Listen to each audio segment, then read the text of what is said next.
It is such an important discussion to have, so I'm ready to have it. All right, so I'm not going to hold it up any longer. We're going to give Mr. Gary Goodweather an intro, and right after this, we will see our good brother. Roll it. Prosperity. It starts with a government that supports individuals and businesses, and we are going to rewrite the tax code to ensure it does exactly that. We are also going to make it vastly easier to do business with the District of Columbia because you are the client. And we're going to create a city that is affordable to ensure that everyone can prosper in Washington, D.C. Ultimately, my vision for prosperity is for people to enjoy their lives in Washington, D.C., want to live here, want to start their businesses here, raise their children here, and have a great life in the greatest city in the world.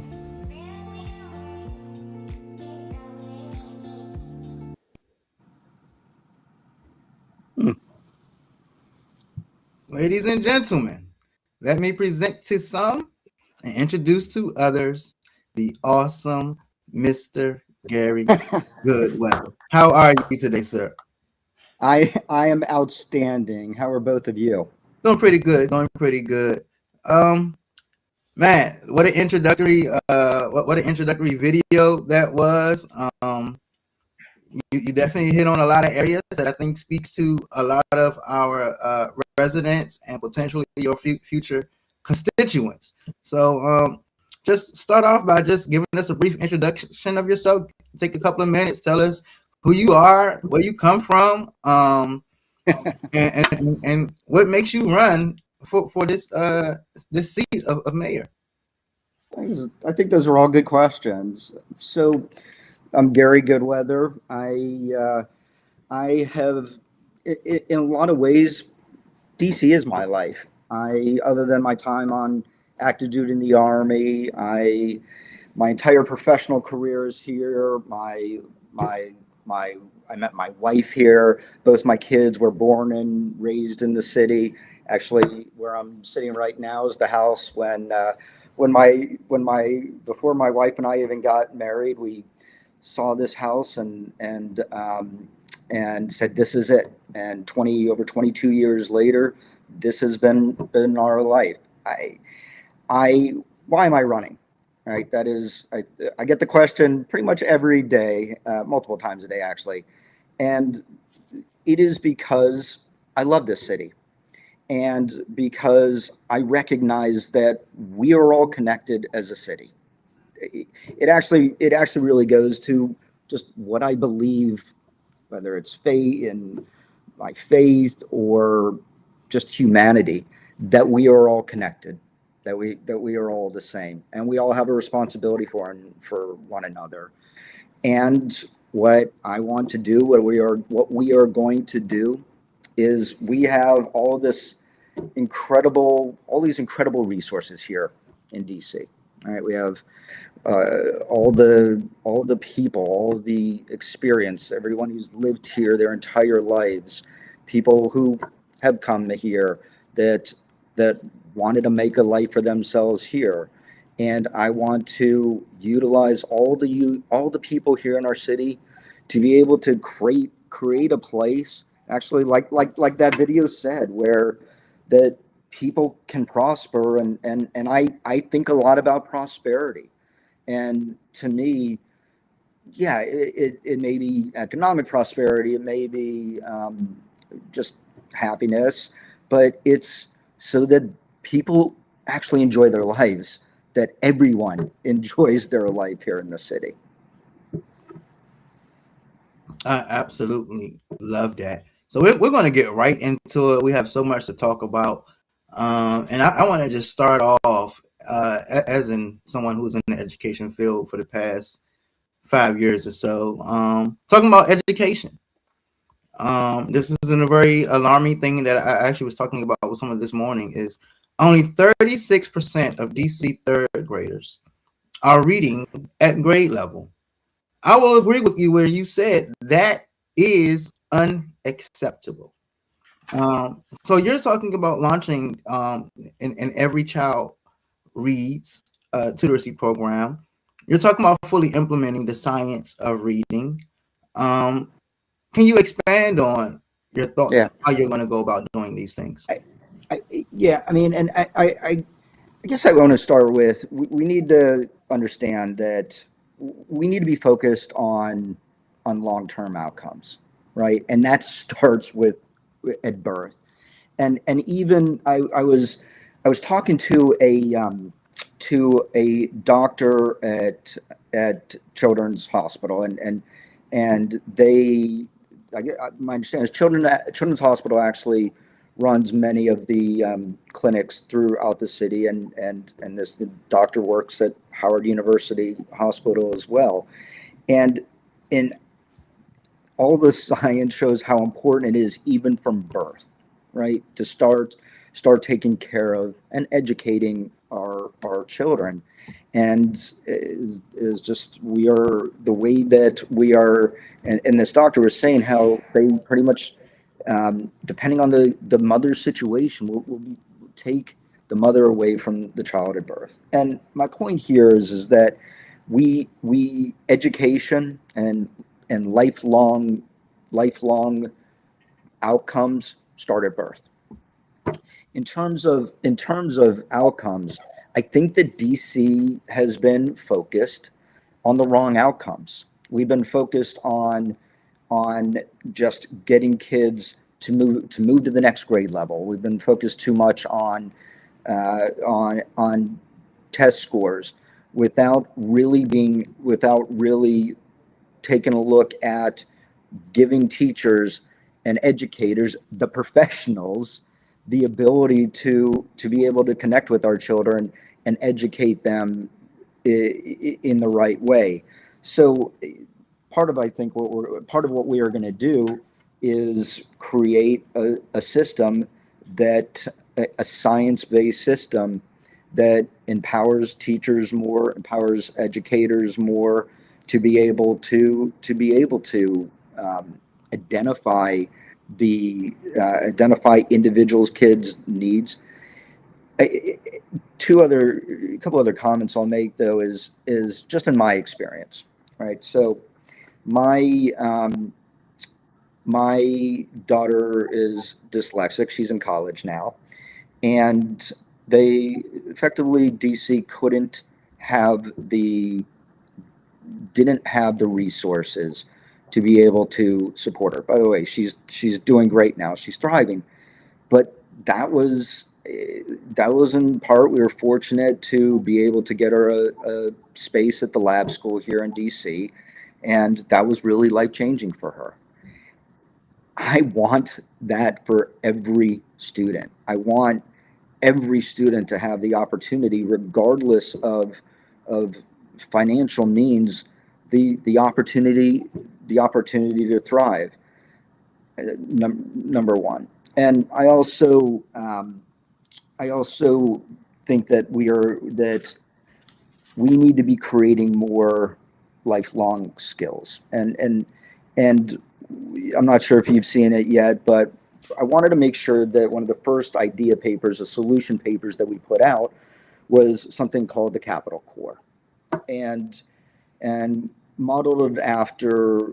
It starts with the premise that service defines us. It builds community. It creates accountability, responsibility, and teaches people lifelong skills. And I sort of modeled it after my time in the military. A little bit off of AmeriCorps, modeled it after actually somewhat the Marion Barry Jobs Program as well. And we have 8 different branches, including an education core, a technology core. So the 8 cores are for what the city needs, what our residents needs, and what we need to do to be able to, as a community, for each other, to be able to create those skills. And one thing that I want to say too is that,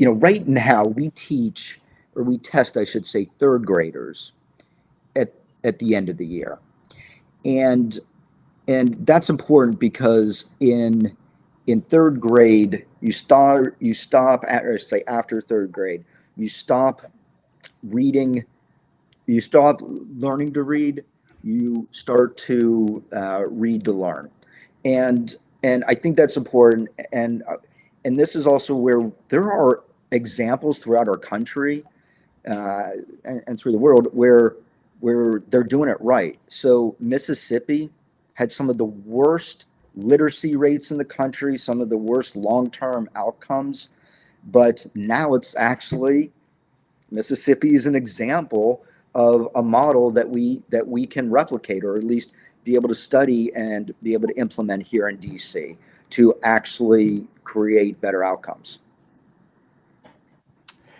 Gary, very insightful. Appreciate that. We know that you're a real estate developer and the managing partner principal of GME Investments, a firm that you founded in 2014. You have about some 30 years of experience in the financial and operations management, including previous work with CBRE and here hotel development right here in DC.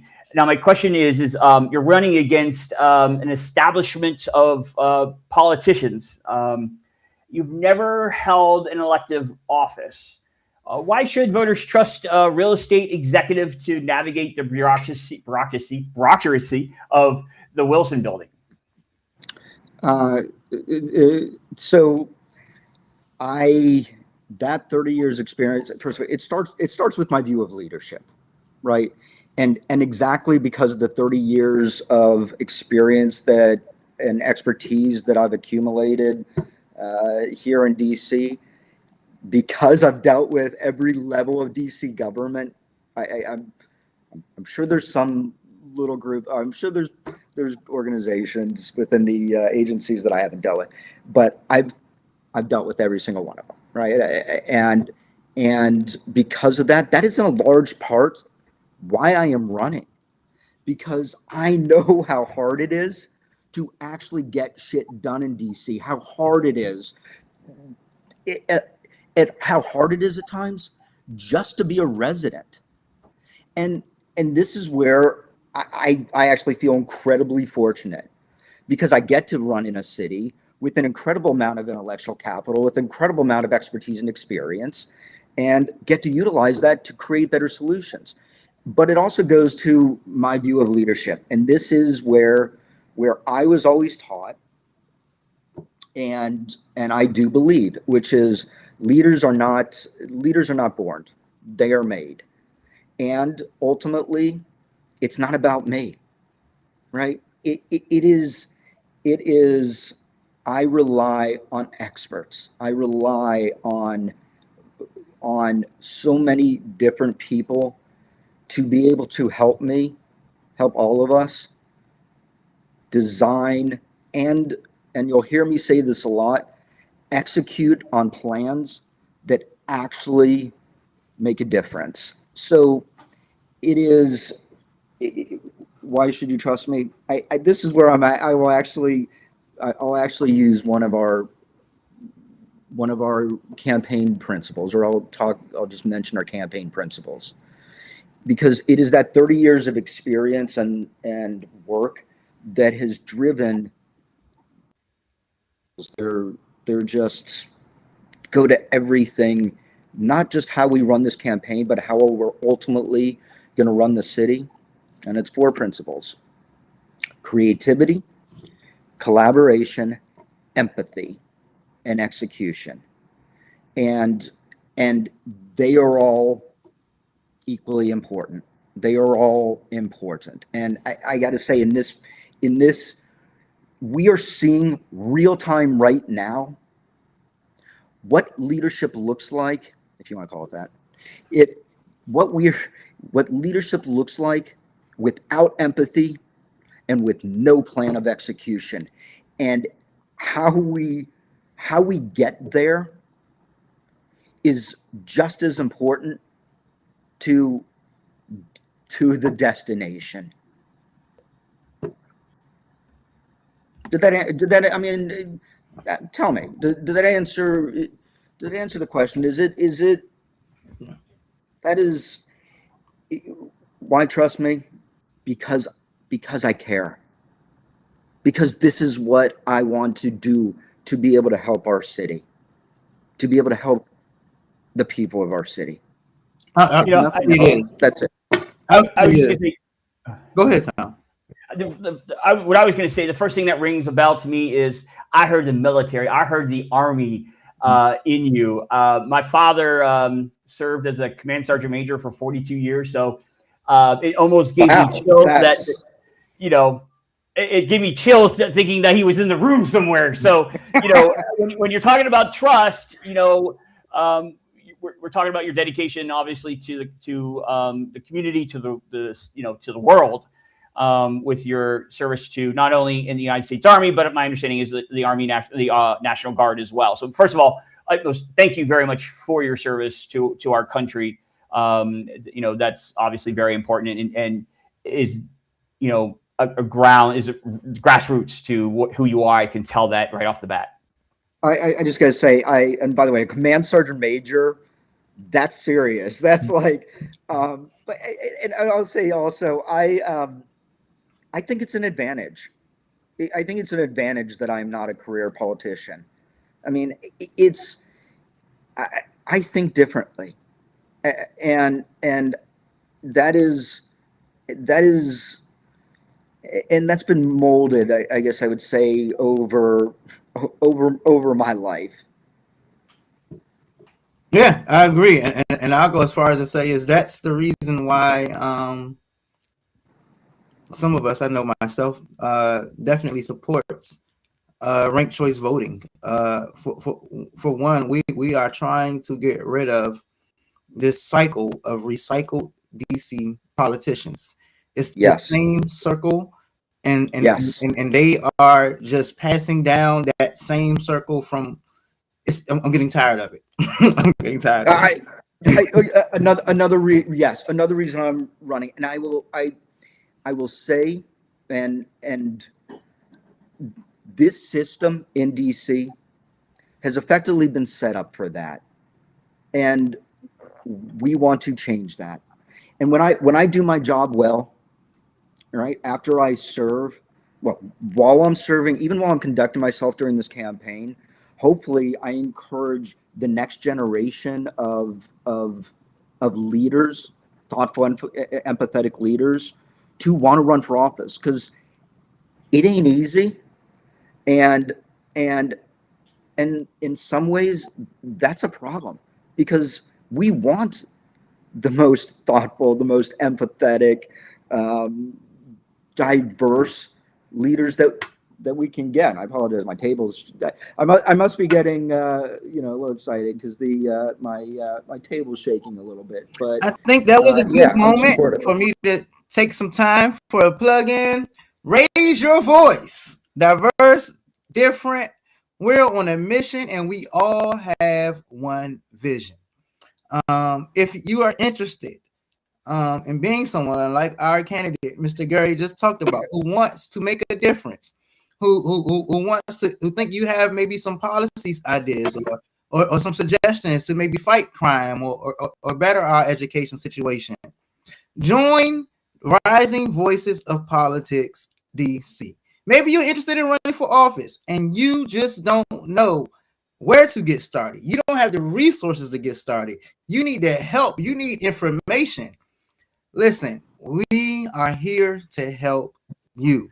You can visit us online on our website, risingvoicesdc.org, or you can send us an email at connect@risingvoicesdc.org. So, yeah, I just had to take a moment. Perfect. I think that was a perfect segue. And before we get back into the nitty gritty, listen, I wanted everyone to understand.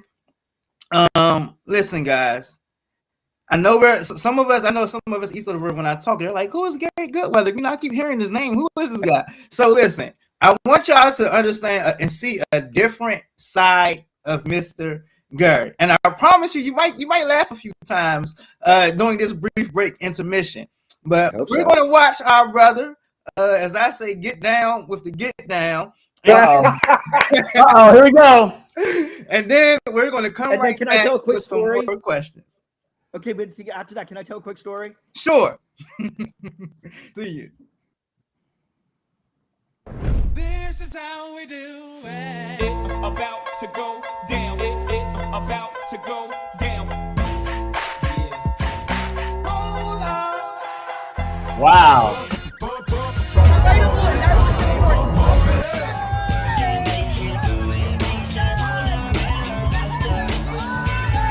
the day I die, I'ma touch the sky. I get those goosebumps every time. I need a benzo. That just reminded me of Listen. some of us dancing at the ANC holiday party just recently. I did, really quick. It's a longer story, but I'm not sure that I would be married today with my incredibly amazing wife and have these kids if it were not for my dancing. Long story short, I was sort of a third wheel at a party, and I started dancing crazy, and this is a long time ago. And my wife noticed me because of it, and when I happened to run into her, I didn't talk to her again. Happened to run into her again. Or I danced with her a little bit that night. About 7 months later, ran into her on the corner of Connecticut and K, and she said, "Wait, you're John Travolta." And I'm like, "What?" She's like, "I remember you." And then that's when we just started talking all the time. And after our first date, that was it. We were together. So there's more to the story, but that was the gist of it. Wow, there's a lesson in that. People do not be afraid to dance. Do Yes, not and it's be fun. afraid. I like that kick. It was pretty high too. Maybe Rockettes is in your future. Who knows? So yeah, let's get back to it, man. One of the biggest issues in DC is housing, and of course, affordable health care. You're proposing to actually do something about our housing situation. You're proposing to expand our housing first initiatives, expanding mental health and substance abuse services, improve our economic stability through employment programs, reducing criminalization and promoting community-based solutions, which I love to hear. And another thing you said is that we shouldn't have to choose between negotiating lower prescription costs and that make us be in a position to choose between paying rent or filling a prescription. And as someone who has an 85-year-old grandfather in this city that lives in Ward 1, that means a lot to me. And so I know our brother Tom has some follow-up questions, but I definitely wanted you to kind of touch bases on that. On this, I want to start and that and because it's just so important to me. Mental health is health, Yes. and I don't know, and I honestly, I'm trying to figure a way to stress that, to really get it across to people. And I think as we work to address homelessness, we need to think about the basic needs, right? Housing and food, right? And I think that just by the virtue of being homeless, whether it's addiction or financial situation, it doesn't matter. It is a traumatic experience. And we need to be able to address that, to be able to then work with every individual person to be able to see what they need and get them on a path to ultimately not being homeless and be be on their own, to be able to enjoy their life. I love talking about this. Also goes, and look, I've got a fairly significant background in housing and real estate, right? That is, I don't say that's the easy part, but we can do that. We've got a lot of ways to ensure that the homeless are not housing. Again, that is just the basis. Having a house and food. And not to geek out a little bit too much, but this sort of gives my thinking on, you're familiar with Maslow's hierarchy of needs? You ever, effectively it's a pyramid. It's almost like a food pyramid. And the idea is that the basic needs are housing, food, and in some regard, each other, right? Community. Healthcare costs. So we talk a lot about affordability. So what do we need to do to actually bring down the cost of living in DC? And this is what we are doing. We are working on now to because it is incredibly important to me that we are improving people now. We're putting everything out there, right? We're putting all of our ideas out. We can act on if the ones that we cannot act on now, we do, but ultimately when we take office, that we can execute on them. We are working on building the first of its kind indoor controlled vertical farm in Washington, D.C. We're going to produce produce in D.C. We're going to create jobs of all different kinds. And we're going to be able to make, in some small measure, food more affordable because we are doing it here. Our transportation costs are effectively nothing. It's as green as you get. Prescription drug prices. So, and this just as one example is the GLP drugs, right? All the research right now is showing that they have the potential for societal change.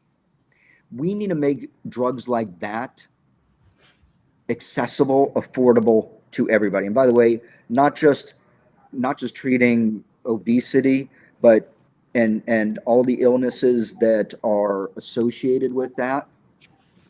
The research is showing that they are addressing all kinds of effectively curing chronic illnesses. How as a society do we not want to ensure that people have access to medications like that? So, and this is where I really I had the idea that we would compound them here in DC, right? And I actually mentioned that to Oye months and months ago. And then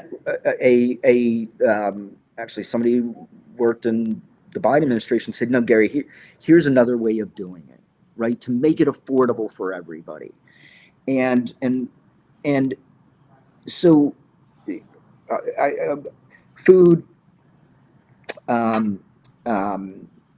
prescription drug prices.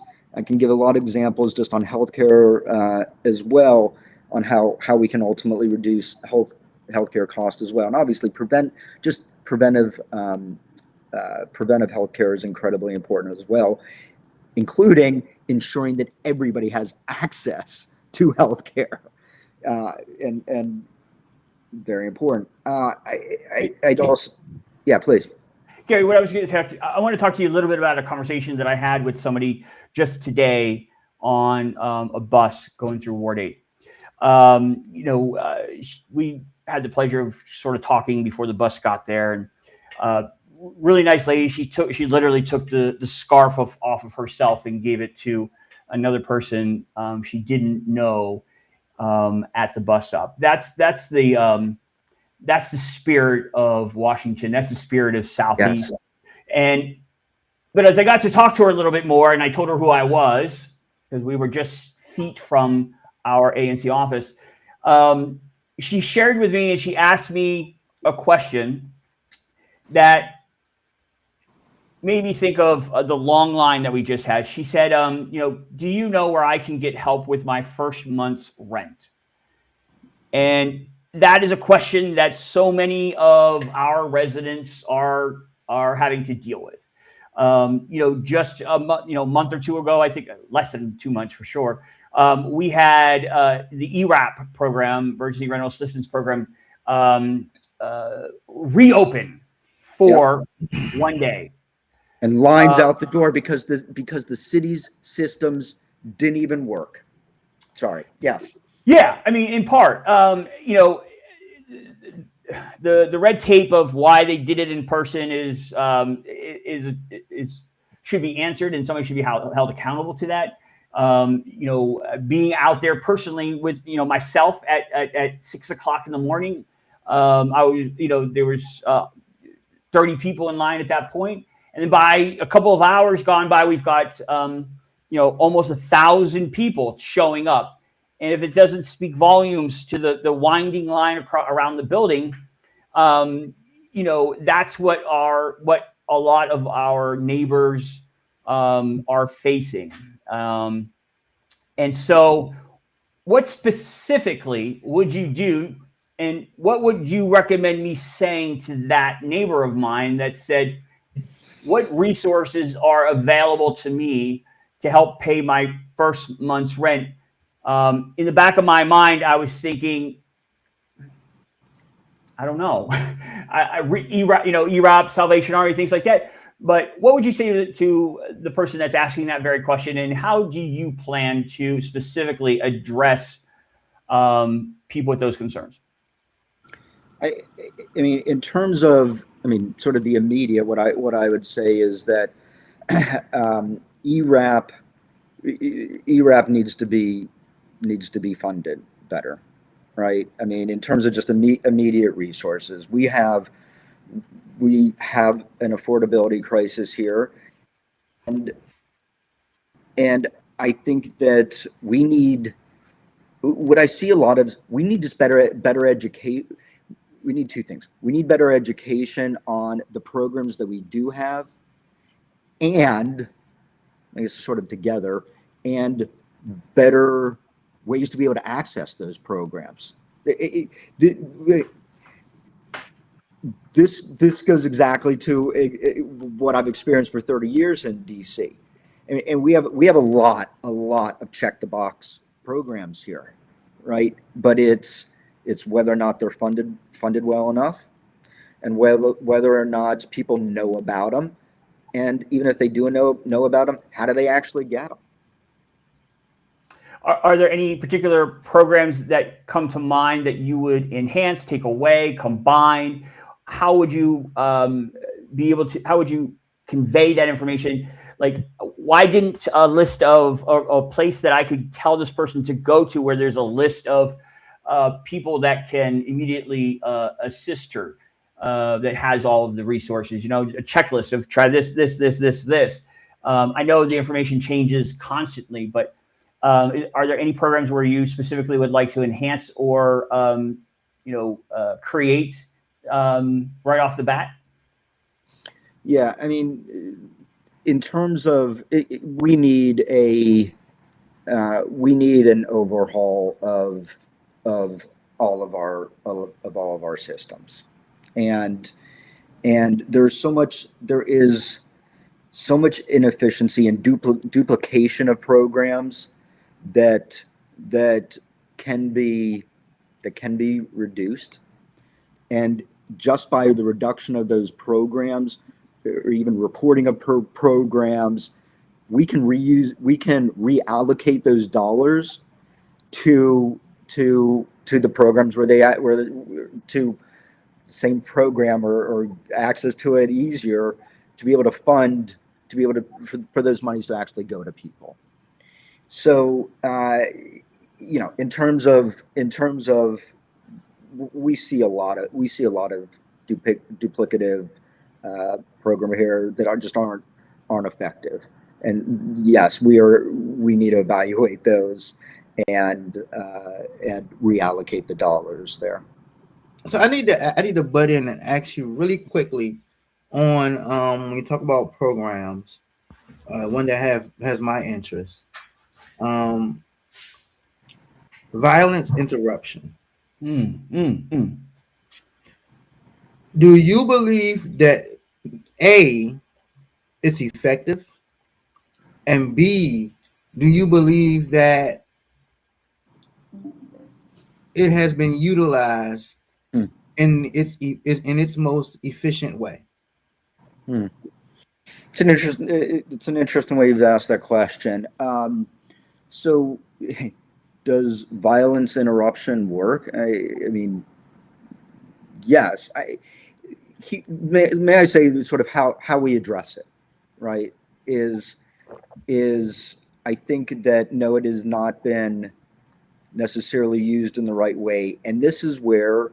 And look, I in a lot of ways, I want to make this part more conversational to see what you're seeing and get ideas. But what I do want is police officers to be parts of our community. Let them raise their kids in the city. Let them afford to be able to live in the city, right? I talk to police officers all the time who can't afford to live in the city, who say that certain areas aren't safe for them to go. And by the way, they don't want to send their kids to some of our to their schools, right? So, in my experience, I want the best trained officers. I also want them to be a part of our community, truly a part of our community. When I was growing up, I mean, police officers were, they would play basketball with people, with kids. They were in our schools in a good way, right? And because they lived in our community. Yes. And I will say, and also in my experience, the best trained officers, when and you and I'll say, and most empathetic, right? I think I come back to our principles of empathy, but in my experience, when shit goes down, the best trained officers lead to the best outcomes, not just for the potential victims, but for the perpetrators as well. And I know I am focused on improving the lives of Washington, D.C. residents, but we've seen over the past 24 hours in other parts of the country, putting even aside whether or not their mission, ICE's mission, and you need the best trained professionals. You want the best trained professionals, especially. Gary, am I hearing you say, what would you do with the violence interrupters in general? What would your plan be? Would you keep that program, or would you find or create a different program? I would think that we would probably. I think we'd probably look at creating a different program, and primarily by, which again I'm seeing in all different levels of government, to merge different programs under one leader, to one organization, and staff to a level that actually works. Staffing levels that actually work, that are actually effective, and so I do want to bring this back to our Capital Corps program, because I don't think that you can Really quickly. I just want to make sure our viewers understand clearly. There are two separate violence interruption programs, and so when Mr. Goodweather, who is a candidate running for DC mayor, is saying he wants to replace the program with something else altogether, he's referring to the program that's under the mayor's hat. The Attorney General runs its own separate program, which, in my opinion, they sort of should work together anyway. but 100%. But and the Attorney General has been more effective, in my opinion, also. But yeah, I just wanted to make sure it's clear that We're talking about what the mayor is doing here. Gotcha. Yeah, I mean, I think it's been shown that the Bowser administration has not followed through on implementation of the violence interruption programs to the best effect. So, if the question is specifically, those two programs, I want to be careful about just saying, a wholesale redo of them. We need to evaluate everything, but we also need to make sure that the programs that are in place are operated well, that they're effective. And so far, what we've seen is that they are not being funded. They are not being implemented in the best way possible. Look, it could be an expansion of the existing programs. I don't know yet. You said you brought something up. You mentioned the National Guard. Obviously, the National Guard, I think, is close to you. As an A&T commissioner, I unfortunately witnessed one of my own constituents, dramatically shoved into a car by ICE agents after he was stopped due to him riding or driving his moped onto the sidewalk.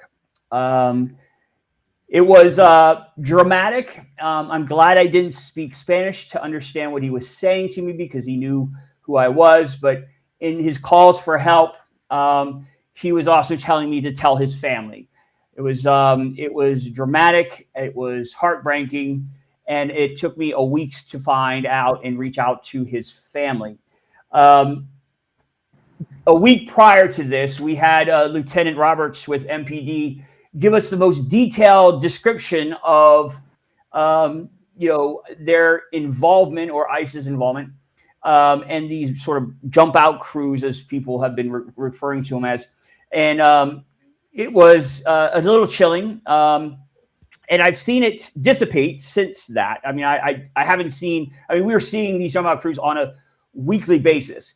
One of the things you were talking about is having, our police officers more involved in our lives. Community policing. We have a police officer on the corner of 22nd and Minnesota almost every single morning that knows a good number of those kids' names. When you talk community policing, he stops. He talks with everyone. He knows our community. His name is Officer Pierce. And the reason I bring that up is with what we're doing with ICE and what we're doing with these jump out crews, we are traumatically damaging the relationship between the very people that are keeping us safe. What is your plan to move this city forward in trusting MPD and our law enforcement? May I start by saying, and there is no place for the National Guard to be here in this way, period.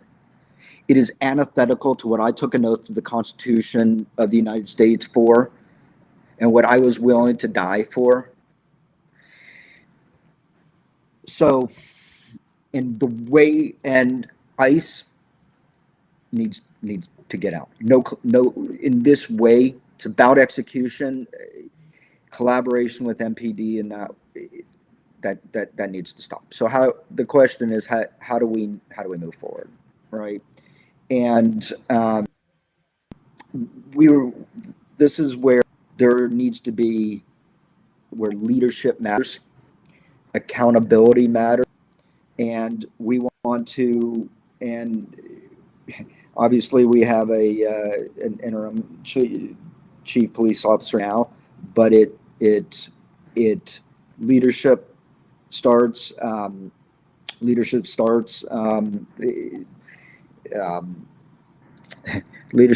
with a leader, and ultimately it is on me. It is my responsibility. I am responsible for everything that my people do and do not do, and I also need to be held accountable. And More succinctly, when we look for a new police officer, want to do that, we want to make sure that we are looking for one that embodies the expertise, the skills, including the ones that I talk about a lot: creativity, collaboration with everybody, and most importantly, with all 700,000 of us, the residents, that leader is empathetic, and that there's the fourth principle, execution. And I can't say this enough. There is that execution includes accountability, and accountability to the people that they are sworn to protect. I can't tell you how much I love the word accountability and transparency. With that said, Pastor Mike, if you don't mind, sorry, I have a question that is, I think, going to be the most important question of every candidate running for mayor, and that is, how are you going to operate with the President of the United States? Now, we all know that this is a tightrope. That you're walking a line. There's probably, we don't really probably understand the true magnitude of the relationship between our mayor and the President of the United States. We have not lost the city yet. However, that delicate tightrope, how would you approach it as mayor? What would the relationship be looking like with with the president? Tell us a little bit about your vision with working with the difficult relationship with the president. I think that working with the president is an interesting nuance of words, but you used the how, right? That's what I focus on a lot. And number one is that as a leader, we need to be showing competency and strength by working together as a council, as the mayor, with our attorney general. I will give you just a couple things that I think probably should have been done. And look, as you said, maybe we don't know everything that's occurred or what's happening sort of behind the scenes. I do want to make one other point quickly, just other things. DC and the residents of DC are my life, and I will do everything to advocate for them. That is my mission. That is what I am going to take another oath to do. I think that what we have seen is that lawsuits work, and maybe not as fast as we want, but the mayor, the attorney general should be working collaboratively together and creatively to be able to address whatever the Trump administration puts in front of us. And I think that by also showing that we can take care of ourselves, and ultimately, which leads to getting more rights for Washington, D.C., the best way of doing that is for us all to recognize we're connected and to be able to, speak with one voice. I also think that competency, and I know I've used that word a few times now, is what Trump has used as just a tool, or just an excuse to federalize our MPD, to nationalize the Guard. And when Trump first nationalized the Guard and federalized MPD, I put out a statement, and I said, make no mistake about it, Trump did this, right? But that doesn't mean that we didn't open up the door to it. We didn't address chronic homelessness, systemic crime, and create prosperity for all of our residents. So please don't get me wrong here. What Trump is doing is horrendous. But that doesn't mean that we don't need to solve the problems ourselves and take care of ourselves as well. I definitely agree with that, and I'm happy to hear you say that. We have to. We must at this point. We must. And really we're quickly- gonna do such a great job. He has no excuse to interfere in our city, in our lives. That's Well, how I it mean, should you be. have the real estate thing. So, I mean, hey, there's, I'm sure you can have a lot of interesting conversations about real estate. Sure. Yes. Look, So listen, before we go, I do we'll have do to whatever it ask you, takes to. Yeah. I have to ask you one last question that stood out to me. Love it. Something that has been in conversations for literally years since I ran for office. Fare free DC, I love it. fare free Metro. Something that we have been talking about. Something that the council, I believe, had passed at one point. I thought. I don't know what happened, but if you can in 30 seconds, right? Can you just summarize your thoughts on this?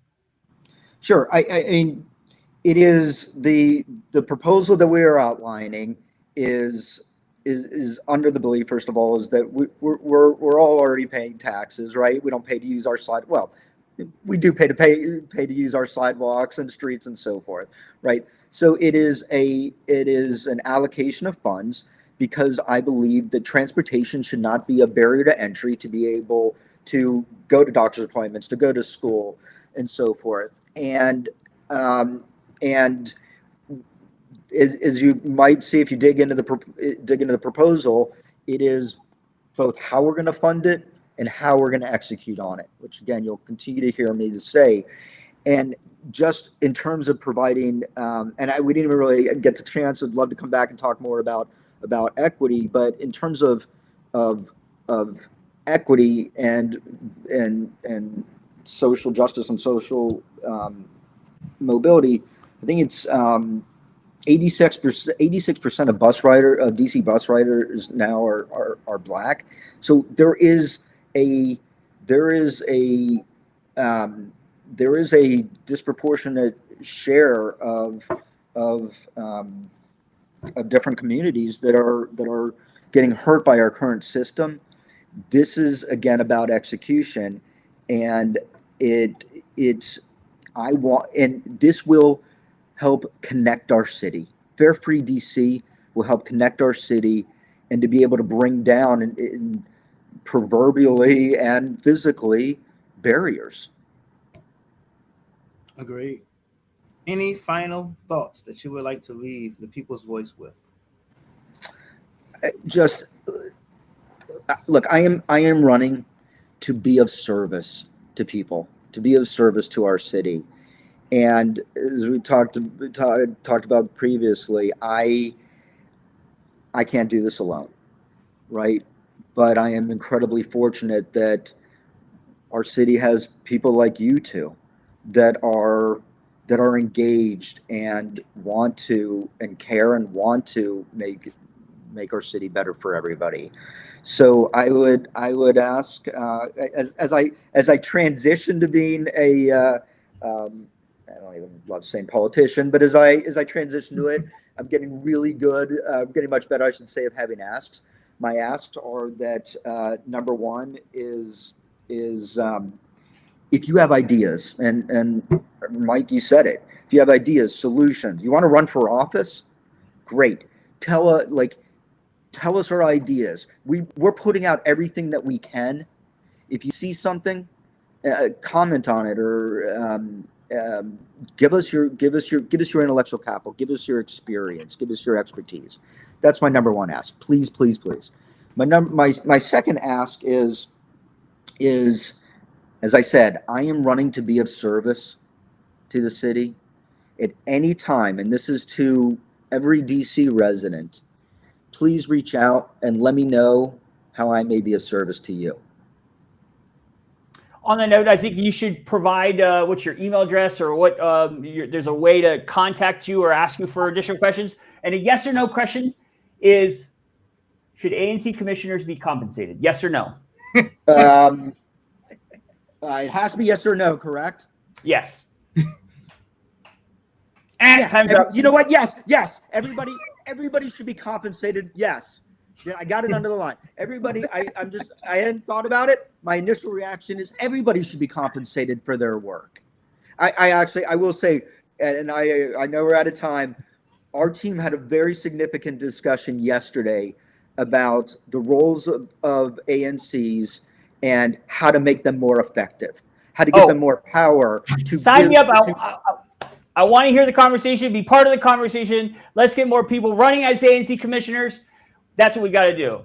On that note, we're going to close by saying this. Our campaign at the Rising Voices of Politics for this particular election cycle, in addition to letting the community know everyone and introducing all of the candidates, we are on a personal mission to fill every vacant ANC seat. We have too many vacancies in our city. That means that there are too many voices that are unheard. So we are on a mission to fill any vacancy in this city. If you're interested in filling a seat that's vacant already, or if you're interested in running in this upcoming election, please let us know. Send us an email, visit us online, give us a phone call. We will help you. Did you have anything else, Mr. Goodweather?